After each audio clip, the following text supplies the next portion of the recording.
Random House Audio presents Homer's Odyssey, a fearless feline tale, or How I Learned About Love and Life with a Blind Wonder Cat by Gwen Cooper, with a special interview with the author. All strangers and beggars are from Zeus, and a gift, though small, is precious. Homer, The Odyssey. Foreword by Patricia Cooley, VMD.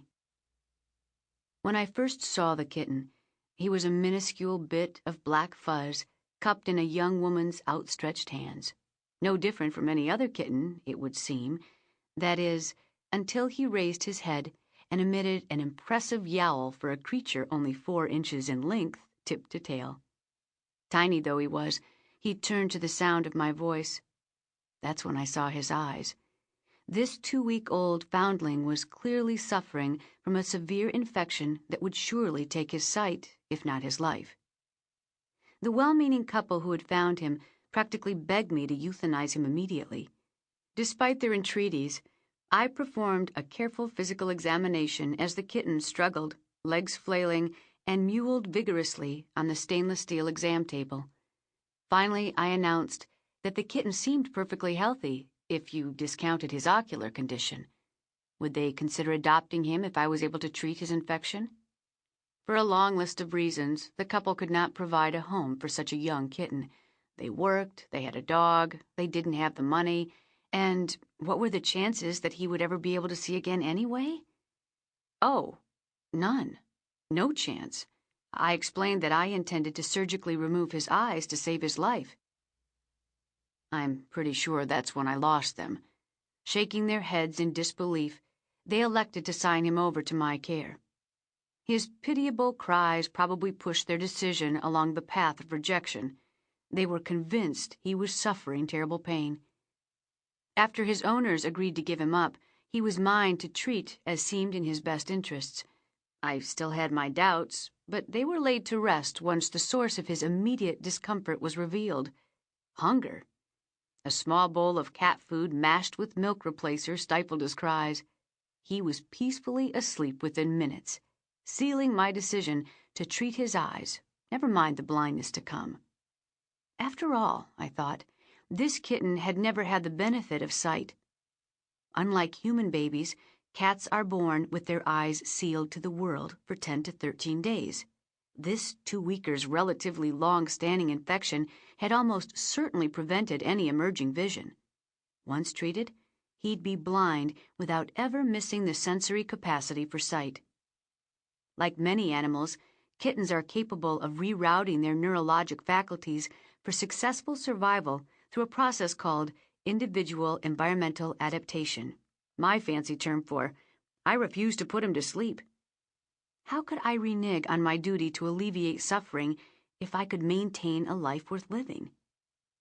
Ask any young, idealistic vets, and they'll likely confess to the same kind of sin I committed the day this blind kitten came my way. If the animal is afflicted yet healable, and even remotely adoptable, it's meant to be, we reason. They're the ones who always strum our heartstrings with their astonishing survival skills and irresistible ugly duckling potential. I knew there was no way I could keep a blind kitten in my toddler, allergy, and big dog inhabited household, yet I certainly couldn't let a vigorous kitten die over a pesky little issue like homelessness. Someone in my circle of friends and family will doubtless find him as appealing as I do, I rationalized. He'd find a home if I could just find someone with the requisite mix of eccentricity and empathy to take on a special needs case. What followed were a couple of weeks of rejection after rejection. I enlisted my family, an animal-loving clan who dutifully spread the word of the blind kitten in need of a safe home. I placed ads and sought out vet school friends with a penchant for the pitiful. None of it yielded any potential takers. By this time, I'd dispensed with all my rationalizing and self-flagellation. The kitten had bounded back to life after surgery, so much so that my staff and I were irretrievably in love with him. There were days I really couldn't bear the thought of parting with him. How could I help but be smitten with his scraggly little blackness, his tiny sunken sockets, his insatiable appetite for feedings, pettings, cuddlings, and play sessions? Yes, he even romped like a normal kitten, despite his eyelessness.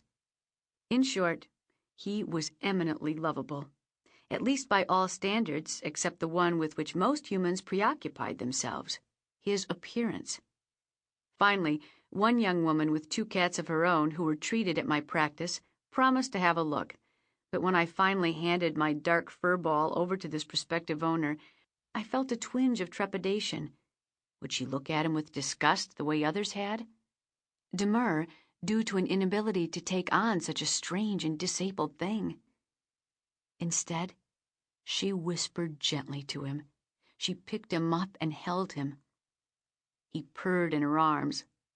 To my surprise and utter relief, she earned my eternal gratitude when she said, "I'm taking him home." Homer was the first hopeless case I'd taken on in my then short career, though I've had many more since.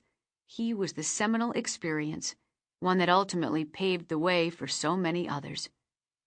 Homer's Odyssey will doubtless mean different things to different people, but for me, Homer will always be an intensely personal reminder of what veterinary medicine can pull off when it's infused with the idealism of youth. He'll always remind me that there's nothing a partnership between a veterinarian, a loving owner, and one fighting patient can't achieve. Homer's story is one for all of us to live by. Patricia Cooley, VMD, MBA, doolittler.com, Miami, Florida. Prologue. The Cat Who Lived. Tell me, O Muse, of that ingenious hero who traveled far and wide. Homer, The Odyssey. The routine when I get home at the end of the day is always the same. The ding of the elevator is the first cue to sensitive ears that my appearance is imminent. And by the time my key hits the lock, I hear the soft press of paws on the other side of the door. I've found that I tend to open all doors, even those in other people's homes, with enough caution to prevent any furry miscreants from tumbling outside. Rather than seeking the floor, however, it's only a matter of seconds before those paws have found their way from the door to the front of my legs, and a tiny black cat makes his best effort to shimmy his way up my body as if I were a tree trunk. To prevent injury to either my clothes or the skin beneath, his claws are small but highly effective, I squat down with a cheerful, "Hi, Homer Bear," a nickname given when he was a kitten on account of his glossy black fur, like a grizzly bear's coat. Homer takes this as his cue to jump onto my knees, placing his front paws on my shoulders and rubbing his nose against mine with much loud purring and a series of short, clipped mews that sound uncannily like the yips of a puppy. "Hey, little guy," I say, scratching him behind his ears. This sends Homer into veritable convulsions of delight, and, no longer content with mere nose-to-nose contact, he presses his entire face to my forehead, sliding it down to my cheek and back up again. Squatting in the high heels I typically wear, I'm only 5'1", but I refuse to live life as a short person, is even more painful than it sounds. So I pick Homer up and deposit him back on the ground, rising to my feet, and finally entering the apartment I share with my husband, Lawrence. Keys, coat, and bags are quickly stowed away. When you live with 3 cats, you learn that the best way to prevent fur accumulation on the clothes you wear publicly is to change into knock-around-the-house garb immediately upon arrival. So, from there, I head to the bedroom and make a quick change. A fuzzy shadow trails my steps through the apartment, leaping to the tops of any and all furniture along the way.